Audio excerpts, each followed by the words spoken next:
సిరిసిల్ల పట్టణంలో మండేపల్లి గౌడ సంఘం ఆధ్వర్యంలో ఈ నెల 18, 19 తేదీలలో నిర్వహించనున్న శ్రీ రేణుకా ఎల్లమ్మ జమదగ్ని మహర్షి కళ్యాణ మహోత్సవాల సిద్ధోగంలో భాగంగా శనివారం ప్రత్యేక కార్యక్రమం జరిగింది.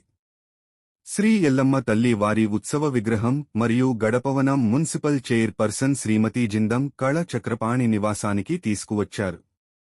ఈ సందర్భంగా జిందం కళ చక్రపాణి ఉత్సవ విగ్రహానికి ఘన స్వాగతం పలుకుతూ భక్తి శ్రద్ధలతో ప్రత్యేక పూజా కార్యక్రమాలు నిర్వహించారు. దేవికి హారతులు సమర్పించి మహోత్సవాలు విజయవంతంగా జరగాలని ప్రార్థించారు. ఈ కార్యక్రమంలో సిరిసిల్ల బీఆర్ఎస్ పార్టీ పట్టణ అధ్యక్షులు జిందం చక్రపాణి, ముదిరాజ్ సంఘం సిరిసిల్ల అధ్యక్షులు వంకాయల కార్తీక్, మండేపల్లి గ్రామ పెద్దలు బండి భూమయ్య, గుర్రపు మల్లేశం, వెంకట నరసయ్య తదితరులు పాల్గొన్నారు. మహోత్సవాల ఏర్పాట్లు ఘనంగా కొనసాగుతున్నాయని, భక్తులు పెద్ద సంఖ్యలో పాల్గొని కార్యక్రమాన్ని విజయవంతం చేయాలని నిర్వాహకులు కోరారు.